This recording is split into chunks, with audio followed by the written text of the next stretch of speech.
السلام عليكم، مرحبا بكم على قناة ماسبول. وراح نتحدث على فريق شبيبة القبائل.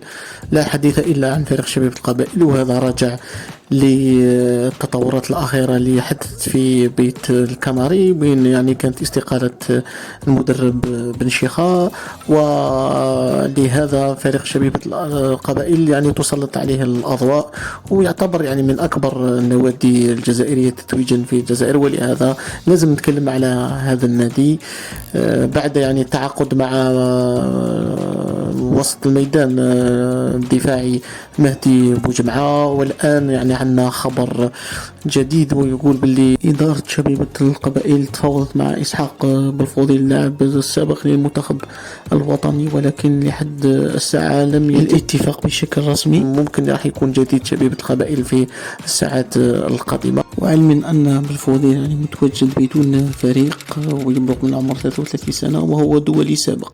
نتكلموا أيضا عن زين باور المدرب الجديد اللي راح يكون متواجد بإذن الله يعني يوم الثلاثاء في ملعب 5 جويلية لمشاهدة مقابلة شباب بالوزداد. وهذه آخر يعني تطورات هذا المدرب، وراح يشوف ويزيد يكمل يعني مفاوضات مع إدارة شباب القبائل فيما يتعلق بالمدربين المساعدين.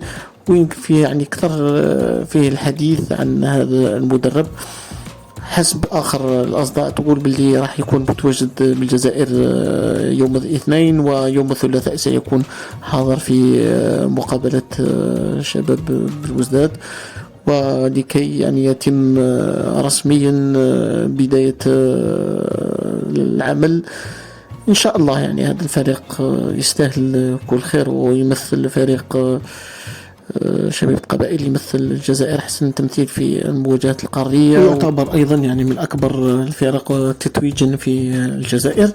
ولدينا يعني خبر آخر، اللاعب والمهاجم الترجي التونسي يعني بن عياد ممكن احتمال كبير يوقع في شبيبة القبائل، وهذا في آخر التطورات. وحاليا هو بصدد مفاوضات يعني مع إدارة شبيبة القبائل. هذا كل الأخبار اللي عندنا. وأيضا باش ما ننساش أيضا الحارس أوكيجا يعني تم اقتراحه ولكن لم يتم التفاوض مع. هذا الشيء اللي عندنا اليوم. ماذا بكم في الأخير اشتركوا في القناة وفعلوا زر الجرس ليصلكم كل جديد.